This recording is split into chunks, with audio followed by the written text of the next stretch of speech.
Monica. Hi, Lise. Thanks for supporting me on the Wellbeing Podcast. Hello. Hi. I'm really pleased to be recording this episode with you because quite a few travelers who are thinking about going on the 2026 version of this trip, they have been really wanting to get a lot of information. I've been telling them, you're just going to have to wait until the podcast is released. It's much better if Monica and Lise share their story about their experience rather than me talking about it because I didn't climb. Monica, would you mind starting just by telling us a little bit about who you are and where you're from? That would be awesome. So I'm Monica Kirshner. I'm from Flower Mound, Texas, although I grew up in New Jersey and I've been around, but been in Texas for about 25 years. So I guess I have to say I'm a Texan now. And I've been with World Vegan Travel on one additional trip. I have one planned for next year. I don't know what else to say there. That's fine. And Lise, where are you from? I'm from Brisbane, California. And I've also lived in many places, but I've been in California for almost 40 years. So I think I'm a Californian. This trip was my fourth vegan travel trip, and I'm already signed up for another one next year. And I'm waiting for another one to open up. So I do like traveling with World Vegan Travel. I love it. All right. So we're talking all about Kilimanjaro today, and you didn't meet each other until this trip. So you both had maybe a different spark that helped you decide to book this trip. So Monica, why don't you start? Why on earth did you want to put yourselves through 8 days of discomfort and physical challenge? Well, a couple of things. When we were on the Alsace trip with you, and that's when I learned about it. And I think the first thing I thought was, Kilimanjaro? Regular people can climb Kilimanjaro? I had no recollection or any idea that that would be feasible. And so it just sounded like a challenge. But as I'm doing it, I'm thinking, okay, I don't hike. In my entire life, I've hiked maybe 4 hours. Seriously, I've gone to Colorado a couple of times. We've done, a 2 or 3 hour hike each time. So it's not been anything. And I'm like, I don't camp. Last time I camped was 5th grade. So it was kind of unusual for me to decide to say, hey, I've never done any of this before, but let me climb the world's tallest freestanding mountain. So sometimes things don't always click in my brain, but anyway, I thought it just sounded like a challenge. It was a feasible challenge. I think that's just what it was. I was just trying to challenge myself. Awesome. And Lise, what about you? What made you decide to do this trip? So my background was a little different. I've been backpacking for years. I've been trekking in Nepal. I hike all the time. I love hiking. So I came at it from a different perspective. However, I had friends who had climbed Kilimanjaro, and they had a terrible experience. I remember they complained about their guides. They complained about their support. They complained about the time of year that they went. So I didn't have a dream of climbing Kilimanjaro at all. But when I learned about this trip when I was in Thailand with you guys, I was like, well, if World Vegans Travel's doing, I should at least look. And when I read the description, it hit me that if I were ever to consider climbing Kilimanjaro, this is the trip, because you seem to have all the bases covered in terms of the level of support and in terms of choosing when to do it on a full moon night at the right time of year. And I also knew I trusted you guys, and I knew the food would be delicious vegan food. So while I hadn't ever thought, oh, I really want to climb Kilimanjaro, when I read the description, I just thought, if I'm ever going to do it, this is it. And I decided to sign up. Amazing.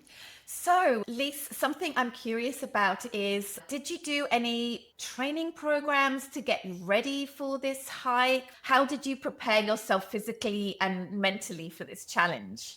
Well, like I said, I'm already a hiker, and I live on a mountain in the Bay Area. Small mountain, but a mountain still.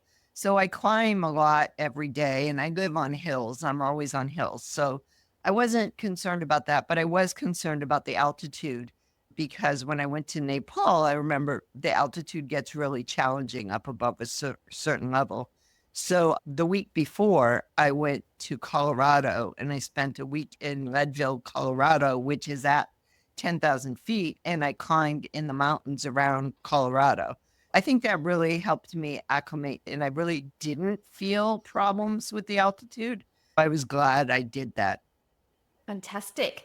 And Monica, what about you? Did you have a training plan that you followed? Or, I mean, I remember when I climbed in 2014, I don't think I followed a training plan. So I'm curious, did you? I did look up online what different programs there were, and I looked at it, but I didn't really follow them per se. Basically, there's no altitude anywhere in Texas. Well, there's hill country, but that's really nothing. So I had no access to hills, to altitude, but I walked a lot. And I'd walk with a weight vest, a 32-pound weight vest. There was one weekend where I actually walked a marathon. So I walked a lot. And then for the last 3 months, maybe 4 months, I worked with a trainer for strength training. She's a dungeon master. Because, I mean, she is. It's not what she has you do. It's just the amount of it. For example, for squats, one set would be 15 regular squats, 15 squats with a 32-pound kettlebell, then hack squats for 15, and then 15 as fast as you can do it. And that's one set. And she'll do 3 sets, and if she's feeling like it, she'll do 4 sets. So I felt like I had good training from the strength standpoint because of her. Okay, my visceral reaction to what you just said is I hate squats. I think lunges more. Lunges get me more than squats. But yeah, like I said, it was hard at the time, but I did feel strongly with her. And I actually, on Monday, I worked with her again. So I'm going to still do things with her because I don't like it. But it doesn't mean I'm going to have to do it. I'm going to do it once a week instead of twice a week, which is what I was doing when I was training. But yeah, that was my training, walking in. And Kevin actually didn't really do much of anything, although he did do a lot of outside, cleaning up the yard and moving logs and moving rocks and, various things like that. So that was what his training was. I love it. And one thing that I think is kind of special and just happens organically is that when you set yourself some sort of challenge like this for a specific event, it can really sort of kickstart some healthier habits that, hopefully will continue after you have finished the actual physical challenge itself. So that's something that I really love about it. And Lise, could you just give us a little bit of an overview as to what the trek in Kilimanjaro actually is like? How many days is it? How many days up? How many days down? Like the kind of climate zones and vegetation you go through? Yeah, sure. So the trip itself, the actual climbing part of the trip is 8 days long.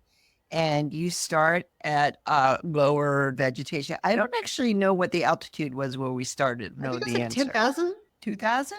10,000. How many? I thought it was like 10,000. No, we Yeah. didn't start that high, did we? I don't know. I'll look it up while you do things. Wherever we started, it was below tree line, and we were in the forest, and we saw monkeys. We saw tree hyrax. It was just really pleasant walking through the forest with a lot of other people, with the guides, mostly the different porters and guides and other groups. And everybody was in a good mood because we're starting out, and all the way up, it's jumbo, hello and welcome and really pleasant attitude of people.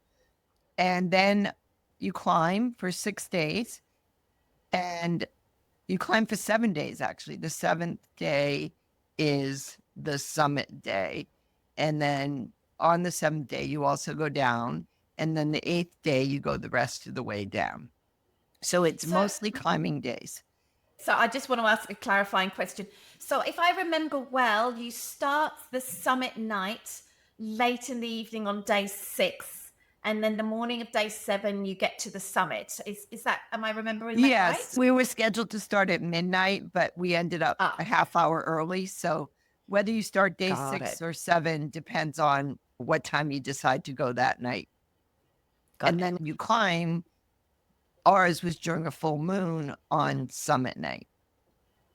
And did you find out the answer, Monica? Yes, in the handout, the booklet that said the world-changing, life-changing, whatever you called it. Fabulous booklet. Yes, exactly. It was 7,218 feet is where we started. or Okay. 2,200 meters. And what is the summit height? Summit was 19,341. So I think that's something like 5,800 meters, Or right? 5,800 and 5,895 meters. Got it. Or Wow. 12,000 something feet. No, 19,000 feet. But from where we started. Oh, from when we started. I'm sorry. Yes. You can do the Amazing. math. Okay. So Monica, can you share like what a day in the life is like when you're climbing Kilimanjaro? Like how does the sort of day pan out? Because we were doing the Lemosho route. There's lots of different routes to the top. Seb and Daniele chose the Lemosho route, and usually it's an 8-day route. The days aren't so long and challenging. So what was the day in the life like for you? Usually we were getting up like 5:36, mostly because the camp was starting to wake up, and the tents are wonderful, but they're not soundproof. So you would hear a lot of noise and that would just wake you up. And then usually breakfast would be around 7, give or take, depending upon the festivities planned for the day. Breakfast was wonderful. There was a selection of all sorts of different foods. I remember one day in particular, I forget what actual day of the hike it was, but there was porridge, there was pancakes, there was crepes, there was avocado toast, and then they brought out cinnamon buns for breakfast. I'm like, oh my gosh. And all was excellent, but your stomach's only so big. So then after breakfast, we get our gear that we would carry on our backpacks, and we would do the hike for the day. And it would be variable. Some days were longer than others. Some days were like 4 hours. Some were more like 7 or 8 hours. Usually, at least once during the hike, we would be walking along and there would be a table with Victor and snacks and tea and a toilet tent. And then at the end of the day, you'd get back and your wonderful porter, Benjamin and Richard were mine and Kevin's, and they would come over and they would clean off your pants, clean off your shoes. They'd set up your beautiful tent, so it's just easy for you to just lay back and relax. And then after that, you would end up with dinner and conversation and again, lots of wonderful, delicious food, and then head back to your tent. Probably, I think most times it was around like 9-ish, maybe 9:30, somewhere around there. And you get your sleep and then start the day again. Breakfast, French toast one day. Amazing. Yeah.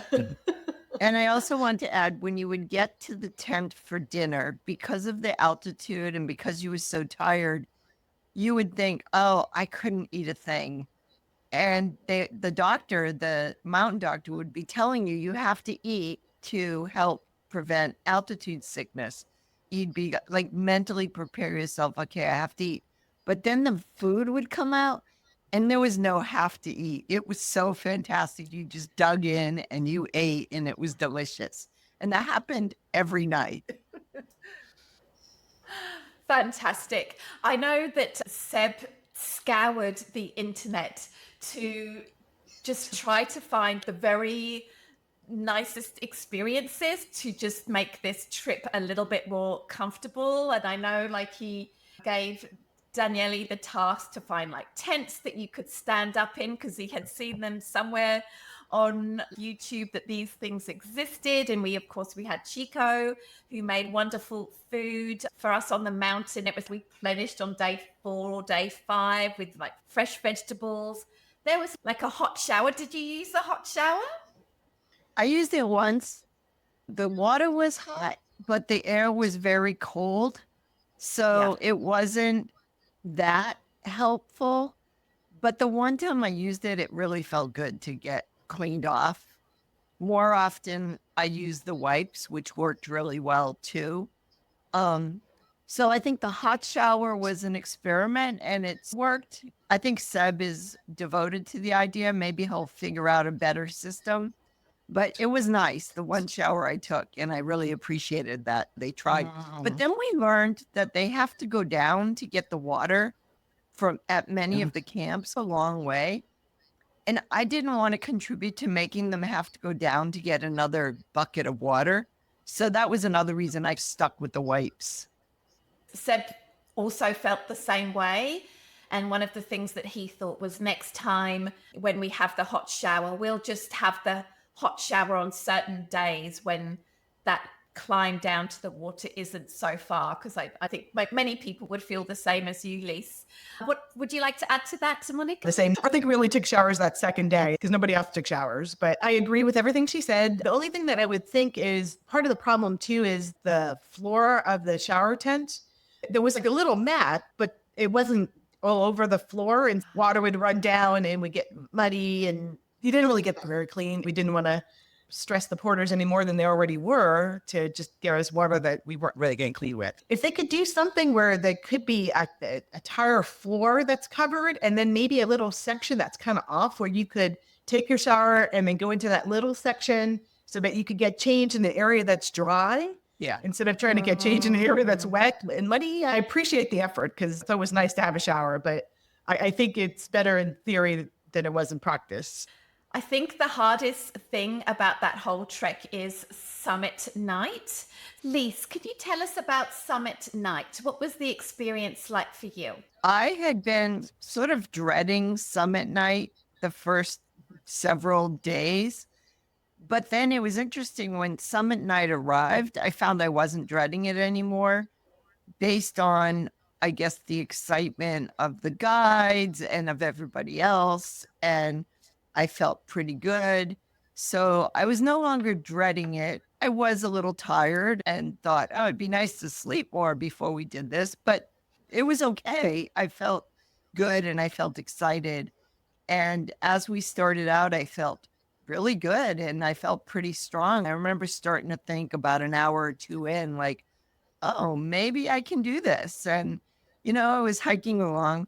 But then at around 17,000 feet, which was around 2.5, 3 hours in, all of a sudden, I couldn't catch my breath.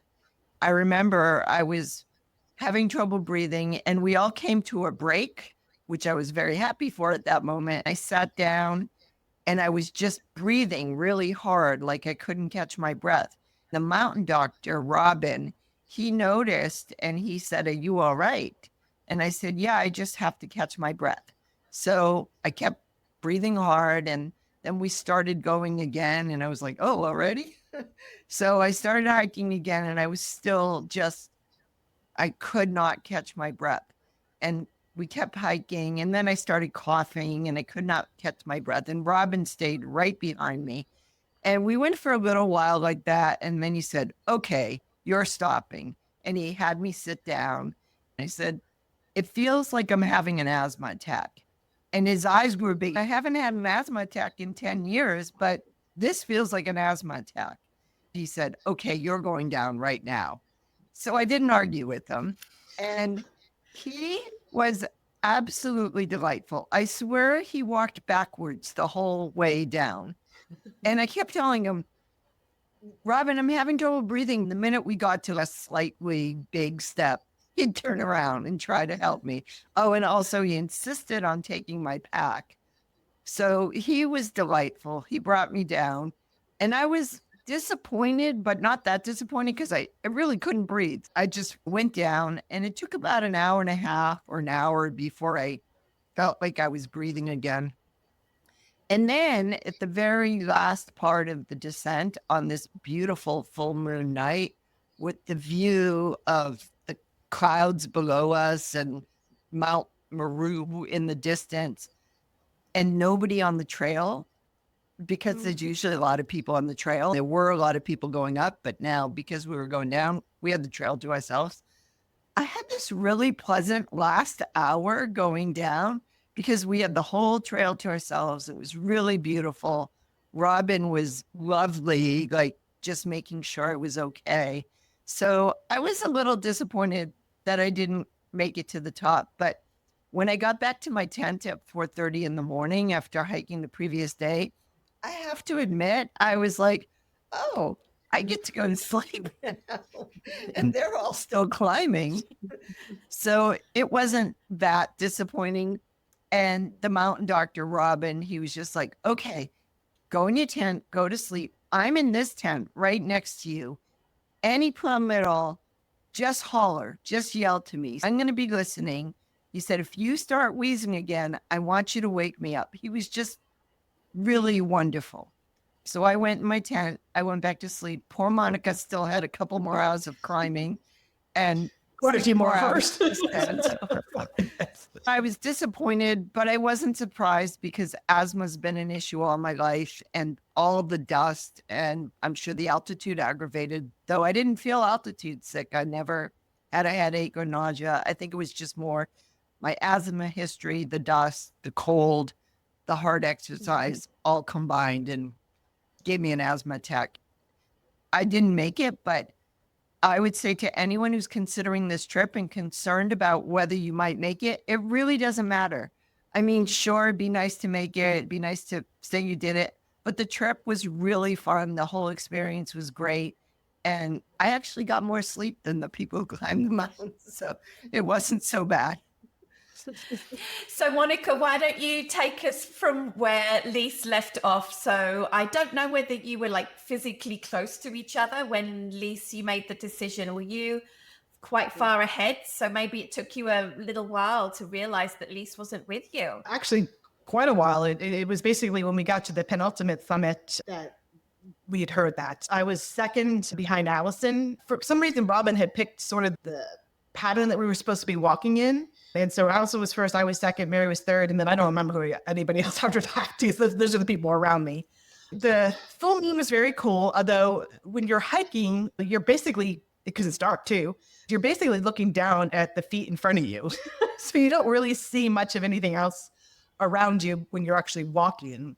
And all I kept doing is, this too shall pass, this too shall pass, this too shall pass, as I'm walking up the mountainside.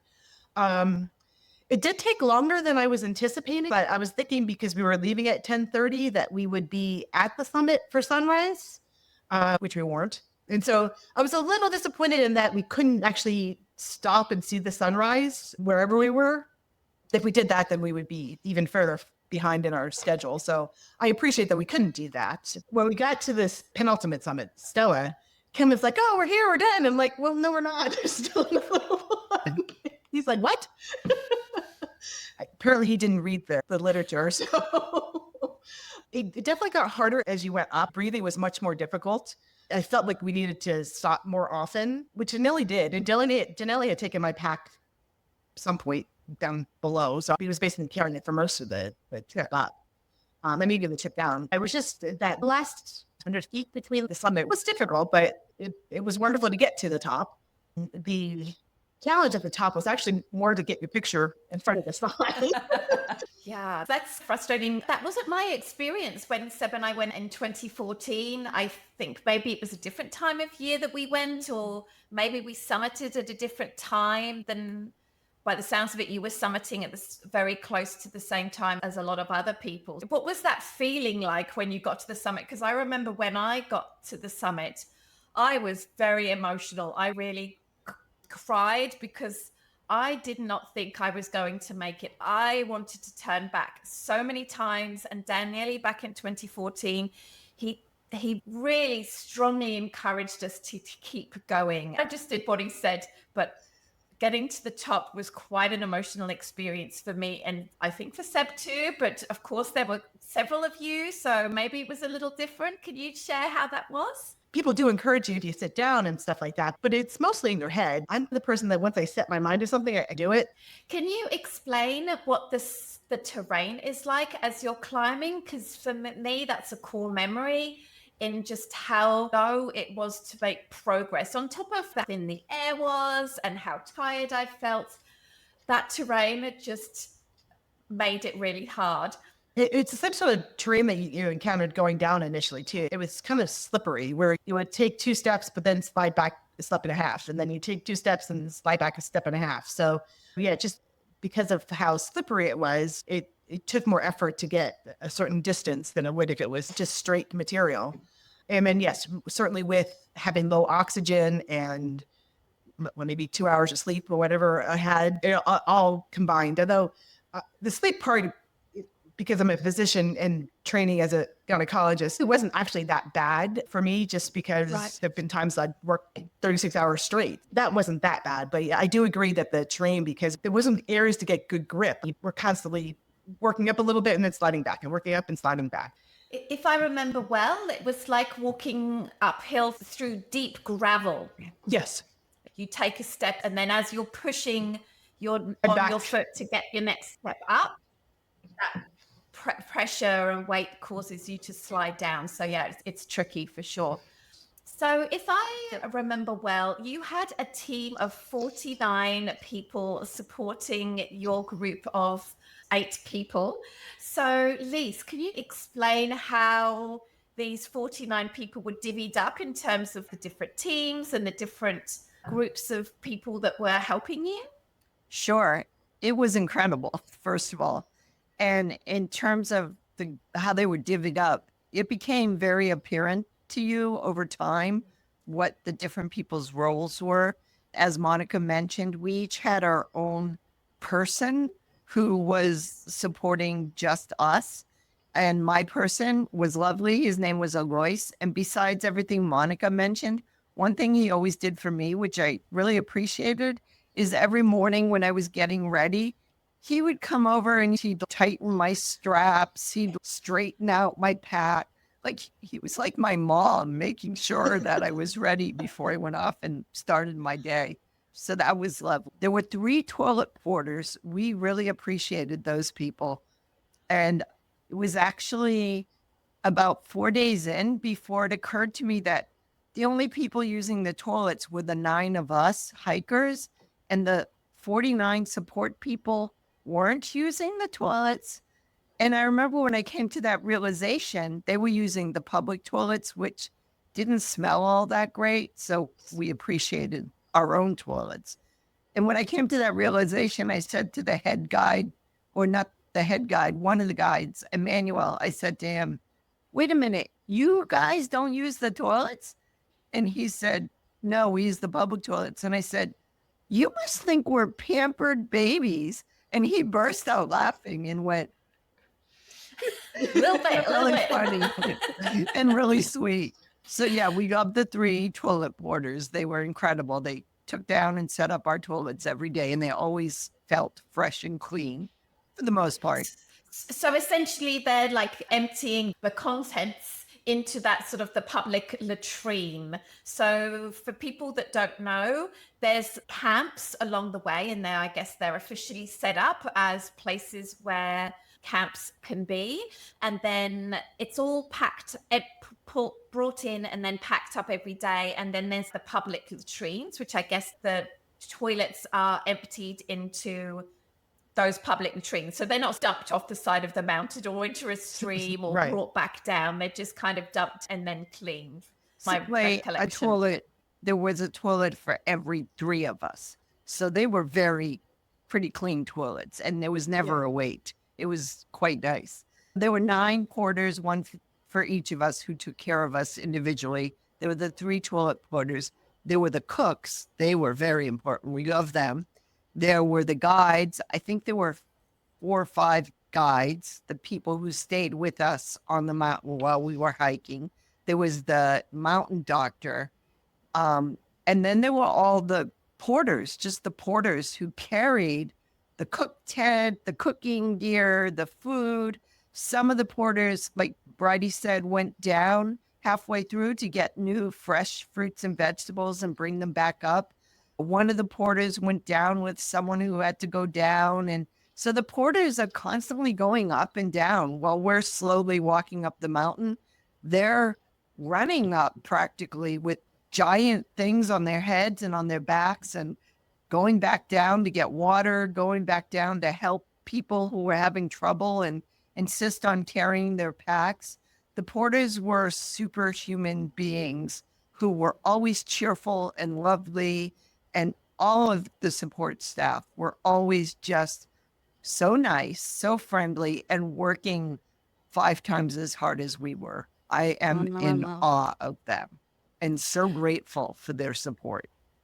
And before I ask Monica to add anything to that, if she would like to, you've actually done like a little sort of birthday fundraiser for the Porter Association. Can you tell us about that? That's very interesting. Yeah, so it became clear on the trip that a lot of the porters had substandard equipment.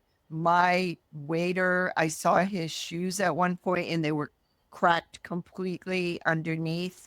He was commenting on how nice my shoes were. And I noticed some of them had really awkward looking packs and some of them had ripped clothing. So two things happened. One, when I got home, it was my birthday soon. I found an association that supports the Kilimanjaro porters. It had a really good rating. So I set up one of those birthday fundraisers and wrote a little Facebook post with some pictures from the trip of the amazing porters and guides and support staff. I was happy to see that people contributed and I exceeded my fundraising goal and heard from our guides on Facebook. They were very grateful that I did that. So that was nice. Another thing I did is clearly my guide needed a new pair of shoes. So on top of the tips that you guys left for everyone, because you guys take care of all the tips with this, which is nice, I just wanted to leave him an extra tip because he worked so hard helping me and he clearly needed shoes. I left him $100, which for all the work she did was not a lot. And I had Google Translate. I translated into Swahili. Please use this to buy yourself a new pair of shoes. I had the hotel person check it for me. So as you requested, that was given to him separately by one of the guides. And Daniele, our head guide, sent me a picture of everything that Alois was able to buy. And he said, thank you so much for helping Alois. This is what he bought. It was a beautiful pair of hiking boots, a down type jacket, a rain jacket, a pair of pants, a backpack. Like he got a whole set of gear for $100. And I don't know if he bought it used or if it's just that inexpensive in Tanzania. But I felt so good that now he's fully geared up and ready to help the next person that he helps. Oh, Lise, So that's such a nice story. Yeah, they work so hard. I was so happy to be able to help a little bit and make their life a little bit easier. And it didn't take that much to do that. Fantastic. Thank you, Lise. Yeah, a lot of people, I think, donate a lot of their gear when they have finished the trek for a number of reasons. So I think there is an abundance of gear that can be bought, obviously relatively expensive for them, but it's certainly available and probably not as expensive as we would if we went to REI or some other place. Monica, can you share your experience with the support staff? Do you have anything to add to what Lise said? There's one thing that I remember, and I think you mentioned this when we first started, that you finish your breakfast, you brush your teeth, you do whatever, you get your pack for the day, and then you set out. But the camp is still all completely functional when you leave. But at some point, not very long after you've started hiking, they start passing you with all the tents, all the cooking gear, all your backpack, your essentials and all that. And they start passing you and they pass you pretty quickly. They're able, because they get to the new site and set everything up. And so when you get there, everything is just all set. And you're like, wow, you just blew past me, carrying way more than I'm carrying, walking way faster than I am, without any walking poles. I know at least you don't usually use the walking poles, but it still amazed me that they carry the stuff on the head. They can't even look down because they have to look ahead, and they still don't fall or have any issues like that. So it just amazed me about that. And I love what you did, Lise. I think that's a wonderful thing with the birthday fundraiser. We left a lot of our equipment too, because as I said, we don't camp. So we bought all this stuff, obviously, because we needed it. We left our sleeping bags. We left our trekking poles. I wanted to leave my parka, but Kevin didn't want to leave his parka because he's, well, we're going to go to the Arctic next year. We did give our quarters extra money too, because they just did a wonderful job. As you said, they were so sweet, so supportive, and just so kind. And it's just something, it's very easy for us to do that. Something that really stands out to me, and I remember waiting for you all to finish, and I was at the end of the trailhead, and I was seeing like all of these groups of trekkers come down, and these big groups of the team just somehow packing everything up and not organizing things. And I'm like, how is it that stuff just doesn't get lost the whole time? And just everyone is looking frantically for these missing tent pegs to set up the mess tent. because, it's so many people and they're all trying to do this thing so quickly. The level of organization they have. And I remember thinking when I realized that for such a large team with you guys, you had a camp manager, and I guess trying to oversee the whole setup and the whole situation. Talk about logistics. It's kind of insane. It really is. Using things. It was more than once that one of the porters came up to me or one of the guides and said, "Is this yours?" And prevented me from losing something. Right. Yeah, they keep an amazing handle on everything, including our stuff too, for sure. You were such a lovely group of people that climbed mountain, and of course having the support of the team were great as well, but you were a team of 8 plus Seb that climbed the mountain.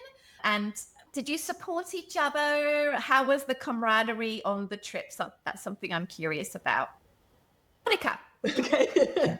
I thought it was excellent. We're all vegans, so we're all like-minded in that fashion, which is always wonderful. We're experiencing something that's a challenge, and it's just all camaraderie. I don't think there's any, what's the word I'm looking for? Jealousy or anything like that. We were just trying to help each other. I remember Mary, forgot what day it was, maybe the 5th day.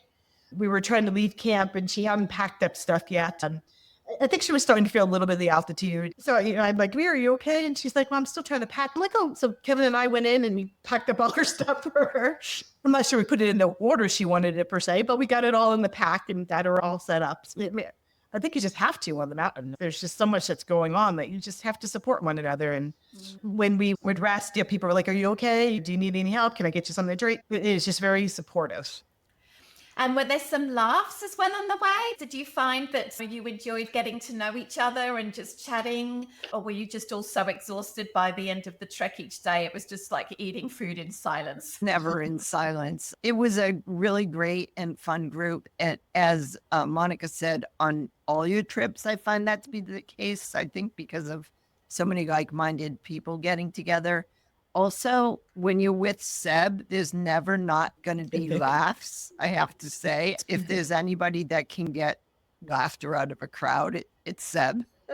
But also among all of us, everyone just really got along. Everyone supported each other. And there was some really funny things. One example, there was this guy, James, who everybody somehow decided he was the commander. Because he was in the military and he knew how to have that commanding voice. The guides got in the habit of saying, okay, commander, bring up the back. And I don't know. It was just funny the way they interacted and the way they decided he was the commander. And yeah, everybody got along. Everyone had fun. People hiked in different orders and in different groups all the time. At the meal table, people were sitting in different orders all the time and interacting with different people. I would say everybody got to know everybody and everyone got along. And it was a lot of different personalities, but we all got along and it was really fun. And the supporting of each other through the challenging parts was also just really nice. I don't remember any strife or anybody clashing or anything. I don't remember any strife or anybody clashing, and I do remember a lot of laughter. Fabulous, fabulous. Monica, now that you've completed Kilimanjaro, which by the sounds of it was your biggest sort of physical challenge in your life, has it made you want to do anything else? How it has impacted you personally or as a traveler? Has it changed your outlook or maybe made you want to choose different kind of vacations in future? Tell us. I'm not entirely sure it's changed what I want to do. I don't think Kevin would want to do anything more like this. So I think that's part of the limitation, but I wouldn't necessarily mind doing some kayaking because before we left on this, we did this here in Dallas. It's a kayaking birding trip to one of the local lakes, which I thought was cool. So I might do some more physical activities, but I'm not going to do Everest, even base camp. I'm not going to do that. If we go to travel more to cities and culture, at least we have. But we do have this trip to the Arctic planned. Although we're not going to be doing any snowshoeing or anything like that. It's well confined. And then I would like to do the Galapagos at some point. And with birding, I'd like to do the Amazon. as well. But again, I don't think any of those are really that physical from what I've seen. I guess you could, depending upon who you go through, but most of them have been pretty, you do walk, but it's not really any physical activity. So I think the expression was one and done. And so I think that's probably what it's going to be, but I'm not necessarily opposed to doing something more, but we'll see about Kevin. Fantastic. For me, I think the experience really taught me that I can do hard things. And it was great because I would say that generally speaking, I am one that will have a physical resistance against really hard, challenging things. And the fact that I did this experience, it just taught me that, actually you can do more than you probably think, even when it's uncomfortable. Right. And that's something that I've tried to carry through my life since then, for sure. Lise, what about you? You have always enjoyed hiking. Has this experience put you off it for life, or are you just keen to keep going? No, I love hiking. I think 7,000 feet may be my body's limit. I don't know. Because when I went to Everest, I didn't make it to base camp. I got to about 17,000 feet. I love cycling. I love hiking. I love being physically active, but I also like relaxing. So I'm really excited that my next vegan travel trip is a yacht ride in Croatia with lots of relaxing activities. Looking forward to that one. Well, that brings me to my next question. Was there anything that you wish you'd packed, or something that you packed that actually was just wonderful, even if you didn't realize it when you were added it to your bag? Monica? Well, we were actually talking about this a little bit before you got on. And we were saying that really the dust was actually probably the worst component of this whole thing, even more so than the altitude. And so I wish I did have some sort of mask or some sort of nose and face covering so that we could breathe still fine. We were even talking about, we're still coughing periodically. It would be some sort of mask or face covering, because that really was the worst part. I love my trekking poles. I'm glad I bought those. I loved the gloves that I had on my hands because they protected it from the sun. But then also when we were doing the Barranco wall and you're basically climbing up like Spider-Man, it was nice having a good set of gloves on your hands to climb. We had gotten the electric gloves and the electric socks for the summit. I didn't find they were really that helpful, especially the gloves. They went out pretty quickly, but even without having any, we were still plenty warm. The socks, they continued through the hike, but I don't know if I really necessarily needed them. And yet I didn't think the summit was as cold, I guess, as it could have been, or as I was led to believe that it might be. I think it was a little overdressed. But then again, people have different temperatures, tolerations, and so stuff like that. Even though I might not have been that cold, someone else might have been really cold. But yeah, basically a mask to cover the face, and then the gloves and the trekking poles were definitely the two most important things I had. And boots. Obviously the hiking boots were important, but they worked out just perfectly. Fantastic. What about you, Lise? So I second the mask, and I noticed a lot of the guides had just a simple thin tube of material that they would keep wet. That seemed like a really nice, lightweight, comfortable solution, and I wished I had one of those. The one thing I brought that I'm really glad I brought, and because I ski and hike a lot, when I get to altitude, my nose always dries out. So I brought Q-tips and shea butter to just keep my nose moisturized. Some people use Vaseline, but I don't like to put Vaseline in my nose, so I use shea butter.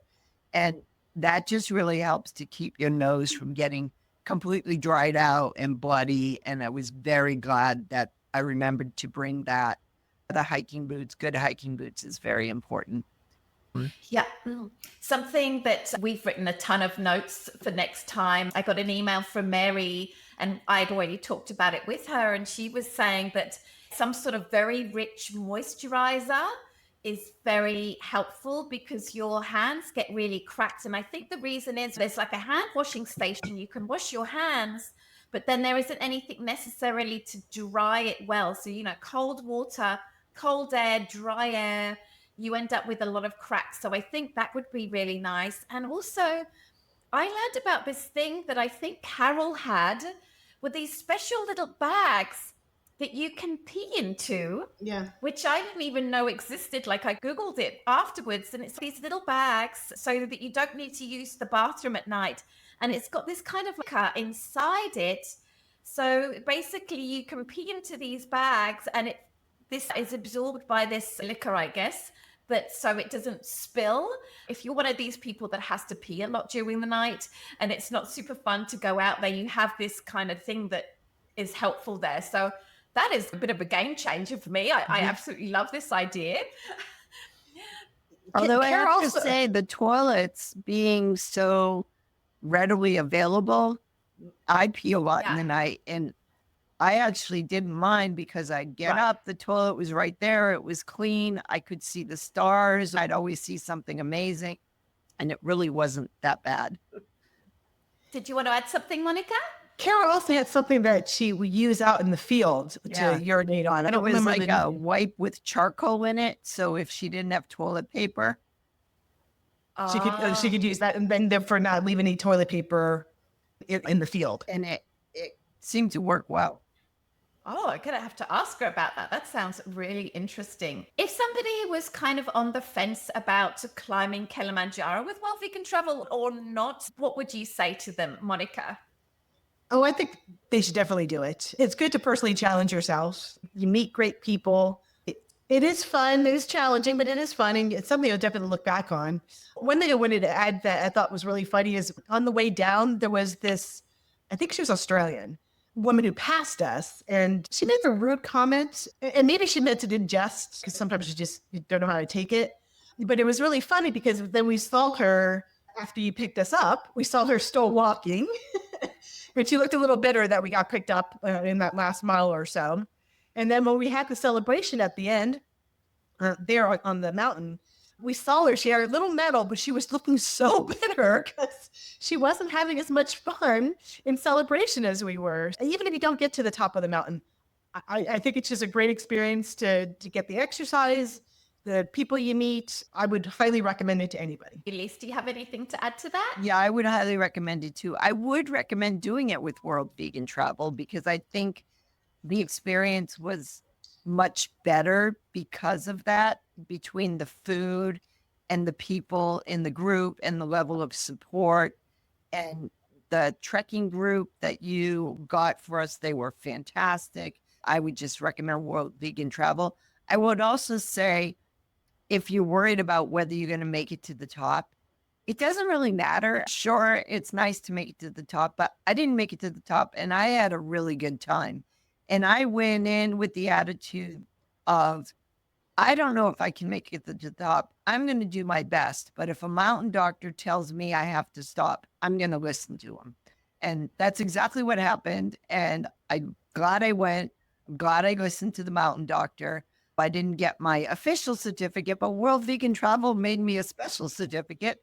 And they even had all the 49 support staff sing me a special song, which was silly and lovely. And I was like, oh, wow. Okay. So it was really nice. And it's fun either way. So don't be afraid. Don't say, I don't want to do it because I might not make it to the top. So what? I love it. So, Lise, do you have anything to add? One more thing. My favorite day was the day we climbed the Barranca Wall. Like I said, I do a lot of backpacking, so I'm very comfortable climbing on granite. And I just had a blast. And I know for a lot of other people, like maybe Monica, without as much hiking experience, that was a really challenging day. But the guides were so great at helping make sure everybody could do it. And I remember at first I was like, I'm fine. And they kept trying to help me. And then they realized I was fine. So they let me just have fun. And then they focused on helping other people. But it was such a fun day, just getting through that Barranca Wall. I know for me, I don't know if Monica had as much fun. That was a great day. Fantastic. Monica, Lise, I want to thank you so much for taking some time out of your Sunday morning to go over this adventure. You two have just such wonderful attitudes to climbing, and I'm really pleased that you had a great time. And I'm sure this is going to be a really great resource for those interested in climbing Kilimanjaro, whether it's with us or under their own steam, finding suppliers themselves. But I just want to thank you both so much. Thank you. Thank you. Thank I you. really enjoyed it.